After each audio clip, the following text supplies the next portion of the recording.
Welcome, welcome, welcome. Come on in. Tell a friend. All black, everything. We back. We black, we black. Sorry for the hiatus, y'all. Had to change up the schedule a little bit, but we back. We ain't gonna stop. Back with the power now. Get into it. Talking about how to stop your mind from racing. You know, the monkeys, let them do their thing, but then, you know, cut it off or whatever. Ignore 'em. But here we go. Right where we left off. Like and share, subscribe, and thumbs up. Like you're hitchhiking. Let's go. It continues. It says, it's not a trance like state. Not at all. There is no loss of consciousness here. The opposite in this case, if the price of peace were a lowering of your consciousness and the price of stillness a lack of vitality and alertness, then they would not be worth having. In this state of interconnectedness, you are much more alert, more awake than in the mind identified state. You are fully present. It also raises the vibrational frequency of the energy fields that gives life to the physical body. As you go more deeply into this realm of no mind, as it becomes sometimes is called in the East, you realize the state of pure consciousness. In that state, you feel your own presence with such intensity and such joy that all thinking, all emotions, your physical body, as well as the whole external world, become relatively insignificant in comparison to it. And yet, this is not a selfish but a selfless state. It takes you beyond what you previously thought of as yourself. Yourself.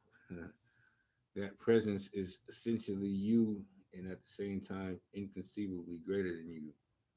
What I am trying to convey here may sound paradoxical or even contradictory, but there is no other way I can express it. Instead of watching the thinker, you can also create a gap in the mind stream simply by directing the focus of your attention into the now. Just become intensely conscious of the present moment. This is a deep, satisfying thing to do. In this way, you draw consciousness away from mind activity and create a gap of no mind in which you are highly alert and aware, but not thinking. This is the essence of meditation. Get your meditate on, baby. Get your breathing right. And deep ones, deep breaths. In your everyday life, you can practice this by taking any routine activity that normally is only a means to an end and giving it your fullest attention so that it becomes an end in itself. For example, every time you walk up and down the stairs in your house or place of work, pay close attention to every step, every moment, even your breathing. See? Be totally present.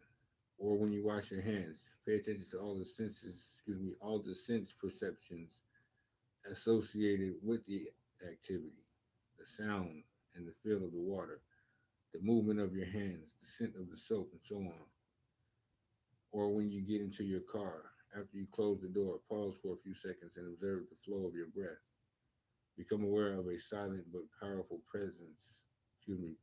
sense of presence.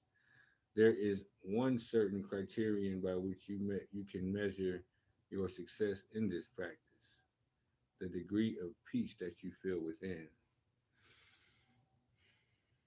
Be aware, be present, be conscious of what you're doing every time.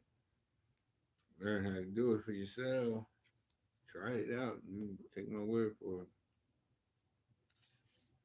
So, the single most vital step in your journey toward enlightenment is this: learn to disidentify from your mind.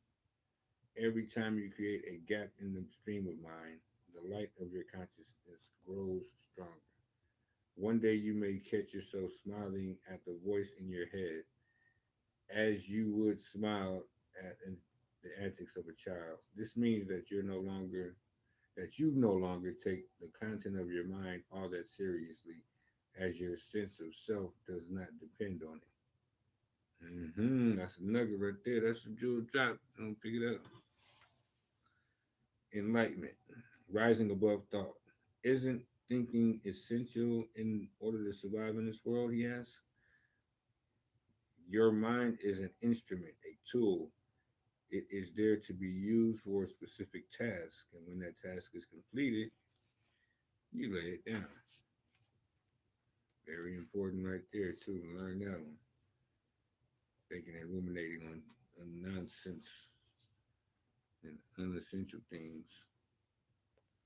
As it is, I would say about 80 to 90% of most people's thinking is not only repetitive and useless, but because of its dysfunctional and often negative nature, much of it is also harmful. Observe your mind and you will find this to be true. Try it for yourself. That's all you gotta do. It causes a serious leakage of vital energy. This kind of compulsive thinking is actually an addiction. What characterizes an addiction? Quite simply this: you no longer feel that you have the choice to stop. It seems stronger than you. It also gives you a false sense of pleasure that invariably turns into pain. Yes, why should we be addicted to thinking?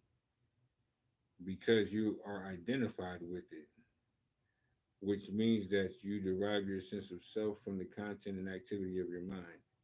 Because you believe that you would cease to be if you stop thinking. As you grow up, you form a mental image of who you are based on your personal and cultural conditioning. We may call this phantom self the ego. It consists of the mind activity and can only be kept going through constant thinking.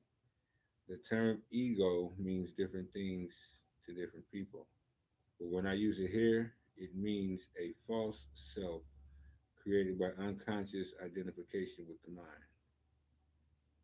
Let go of the ego, kill the ego. Very true advice I can give, encouragement I can give. Let go of that ego, kill that ego. To the ego, the present moment hardly exists. Only past and future are considered important. This total reversal of the truth accounts for the fact that the ego mode, the mind, is so dysfunctional. It is always concerned with keeping the past alive because without it, who are you? It constantly projects itself into the future to ensure its continued survival and to seek some kind of release or fulfillment there. It says, one day when this, that, or the other happens, I'm going to be okay, happy, at peace. Even when the ego seems to be concerned with the present, it is not the present that it sees. It misperceives it completely because it looks at it through the eyes of the past. Or it reduces the presence to a means to an end that always lies in the mind projected future. Observe your mind and you will see that this is how it works. The present moment holds the key to liberation, but you cannot find the present moment as long as you are your mind. Say it one more time. The present moment holds the key to liberation. Right now, only right now. That's all we got, all the time. But you cannot find the present moment as long as you are your mind. Stop thinking that you are your mind. You are the observer. You are a spiritual being having a human experience. Take it like that, as it is, not like you want it to be or you think it should be. Power up now. It's getting real good. It's getting deeper.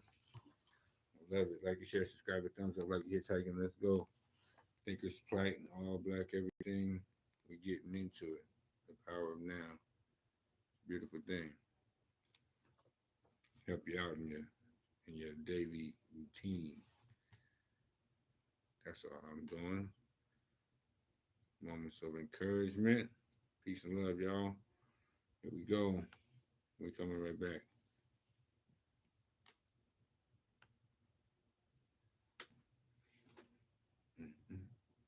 Mm-mm, mm-mm.